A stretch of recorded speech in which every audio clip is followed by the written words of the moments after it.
Guys welcome to market masters. సోమవారం Monday మనకి bank Nifty and Nifty ఏ విధంగా perform చేయబోతున్నాయి, చేస్తే సపోర్ట్ ఎక్కడుంది, రెసిస్టెన్స్ ఎక్కడుంది అండ్ అప్పుడు తెలుసుకుందాం. అప్పుడు మనకి ఇక్కడ రెండే లెవెల్స్ ఉన్నాయి గైస్. ఇది swing high, okay, and this is the swing లో. ఓకే, ఈ రెండు మైండ్లో పెట్టుకోండి. ఫస్ట్ వచ్చేసి మనకి స్వింగ్లో బ్యాంక్ నిఫ్టీలో 15 minutes టైం ఫ్రేమ్ 51,600 అరౌండ్ 600 దగ్గర ఉంది. అండ్ స్వింగ్ లో వచ్చేసి ఇది స్వింగ్ లో 50,900 దగ్గర ఉంది. ఇప్పుడు రేపు వేయబోయే క్యాండిల్ ఇక్కడ ఫ్లాట్లో ఇలా ఒక గ్రీన్ క్యాండిల్ వేసింది అనుకోండి. ఇలా సపోజ్ ఒక గ్రీన్ క్యాండిల్ వేసింది. మీరు ఎక్కడ వరకు వెయిట్ చేయాలి, ఇక్కడ వరకు వెయిట్ చేయాలా, ఇక్కడ వరకు వెయిట్ చేయాలా, ఇక్కడ వరకు వెయిట్ చేయాలా అనేది మీకు తెలీదు. ఇప్పుడు మనం చెప్పే లెవెల్ ఎలా ఉంటుందంటే, నువ్వు ఎక్కడ వరకు టార్గెట్కి వెయిట్ చేయొచ్చు. ఇది స్వింగ్ హై కదా, ఇది స్వింగ్ లో కదా. స్వింగ్ హై టు స్వింగ్ లోకి ఫిబొనాచి ఎక్స్టెన్షన్ డ్రా చేసుకుంటే మీకు ఇక్కడ చూడండి, మీకు వేసే క్యాండిల్ చూడండి, ఇక్కడ వేసింది కదా. ఈ క్యాండిల్ మీరు తీసుకునే స్ట్రాటజీ ప్రకారం నేనేం చెప్పబోతున్నా అంటే, this is the resistance zone, golden level resistance zone. మీరు ఏ స్ట్రాటజీతో అయినా మీరు బై చేయండి. బై చేసే ముందు నేను ఇక్కడ స్ట్రాటజీ చెప్పట్లేదు, మెయిన్ ఇంపార్టెంట్ స్ట్రాటజీ చెప్పట్లేదు. రెసిస్టెన్స్ ఎక్కడుంది, సపోర్ట్ జోన్ ఎక్కడుంది, ఇవి తెలియకుండా ట్రేడ్ చేస్తే మాత్రం మీరు definitely you will the loss. మీరు స్టాప్ లాస్ ఇవ్వాల్సి వస్తుంది. ఎందుకంటే మీరు తెలుసుకోవాలి ఎక్కడ సపోర్ట్ జోన్ ఉంది, ఎక్కడ స్ట్రాంగెస్ట్ రెసిస్టెన్స్ జోన్ ఉంది, ఎక్కడ రెసిస్టెన్స్ ఉంది, ఇవన్నీ తెలుసుకోవాలి. తెలుసుకున్నాకే ట్రేడ్ చేయాలి. మీరు ఏ స్ట్రాటజీ అయినా యూజ్ చేయండి, ట్రేడ్ ఎక్కడ తీసుకుంటున్నాం అనేది ఇంపార్టెంట్. ఓకేనా, మీరు మీ స్ట్రాటజీ ద్వారా ఇక్కడ ట్రేడ్ తీసుకుంటే ఇది దీని వరకు వెయిట్ చేయొచ్చు.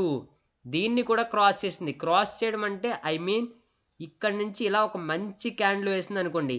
This is the good one candle in resistance zone. Next మీరు వెయిట్ చేయాల్సింది 0.78 జోన్ వరకు మీరు బేసిక్గా వెయిట్ చేయొచ్చు. ఓకే, ఇప్పుడు నెక్స్ట్ లేదు సార్, గ్యాప్ అప్ ఇలా ఓపెన్ అయింది క్యాండిల్, గ్యాప్ అప్లో ఓపెన్ అయింది. ఓకే, గ్యాప్ అప్లో ఓపెన్ అయినా ఫ్లాట్గా ఓపెన్ అయినా మీకు ఉన్నది ఒక్కటే level. This is the level 0.51 0.618. This is the resistance zone. Okay okay, ఇప్పుడు ఆల్ డిలీట్ కొట్టేసి బీరిస్గా వస్తే, ఒకవేళ ఫ్లాట్గా బీరిస్ క్యాండిల్ వేసిందండి ఇలాగా, నేనేం చేయాలి? గ్రీన్ క్యాండిల్ వేస్తుందని ఏమీ లేదు కదా మన దగ్గర. ఇప్పుడు ఇలాగ వేసింది. ఇప్పుడు Fibonacci retracement. Okay, swing high to swing low to previous high. Okay,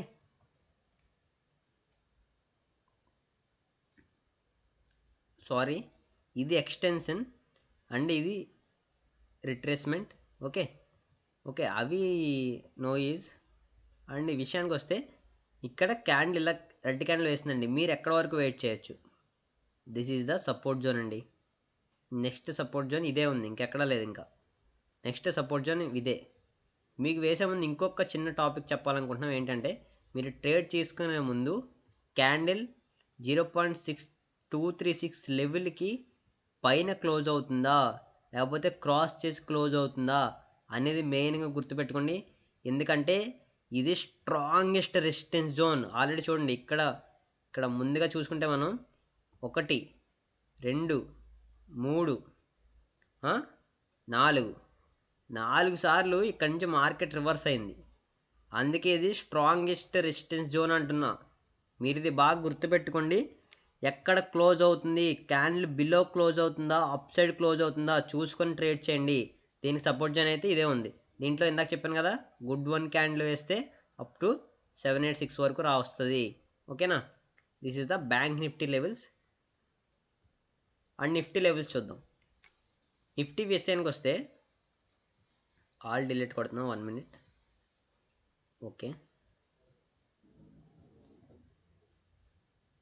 Nifty విషయానికి వస్తే ఉన్న లెవెల్స్ ఇవేనండి. స్వింగ్ హై టు స్వింగ్ లో, ఇవే లెవెల్స్ ఉన్నాయి మనకి ఇంకా. ఓకేనా, మీకు ఇవే లెవెల్స్ ఉన్నాయి, స్వింగ్ హై టు స్వింగ్ లో. లేదు మరీ క్యాండిల్ మనకి స్పేస్ కావాలనుకుంటే దీన్ని ఇక్కడికి మార్చుకోండి. ఓకేనా? ఈ స్వింగ్ తీసుకొచ్చి ఈ స్వింగ్ దగ్గర పెట్టండి. సరేనా? ఓకే, క్లియర్ కదా? మీకు రెడ్ మండే ఓపెన్ అవ్వబోయే క్యాండిల్ గ్రీన్ క్యాండిల్ వేస్తే ఎక్కడ వేస్తుంది? జోన్కి పైన వేస్తుందా, జోన్కి కింద వేస్తుందా అనేది అనవసరం. దీనికి నెక్స్ట్ రెసిస్టెన్స్ జోన్ అయితే గోల్డెన్ రెసిస్టెన్స్ జోన్ 0.5 దగ్గర ఉంది. ఓకేనా? ఇక్కడ వరకు వెయిట్ చేయొచ్చు. లేదు, మనకి రెడ్ క్యాండిల్ వేసింది, ఫ్లాట్గా ఒక రెడ్ క్యాండిల్ వేసింది, ఏం చేయాలి? ఎక్స్టెన్షన్ తీసుకోవాలి. Swing high to swing low to previous high. చూసారా? మనకి ప్రీవియస్ లెవెల్స్ తీసుకుంటే ఎగ్జాక్ట్గా సపోర్ట్ జోన్లో క్యాండిల్ వేసింది. సపోర్ట్ జోన్లో ఏం చేస్తే ఏం చెప్పుకున్నామండి? స్ట్రాంగెస్ట్ సపోర్ట్ జోన్ వరకు రావచ్చు. ఓకే, ఈ ఎక్స్టెన్షన్ తీసుకెళ్ళి ఇక్కడికి మూవ్ చేయండి. ఓకేనా? అప్పుడు మీకు రాబోయేది ఇక్కడ వస్తుంది సపోర్ట్ జోన్. ఓకేనా? This is the clear. అందరికి ఇంకేమైనా డౌట్స్ ఉంటే ఖచ్చితంగా కామెంట్ చేయండి. Love you to all.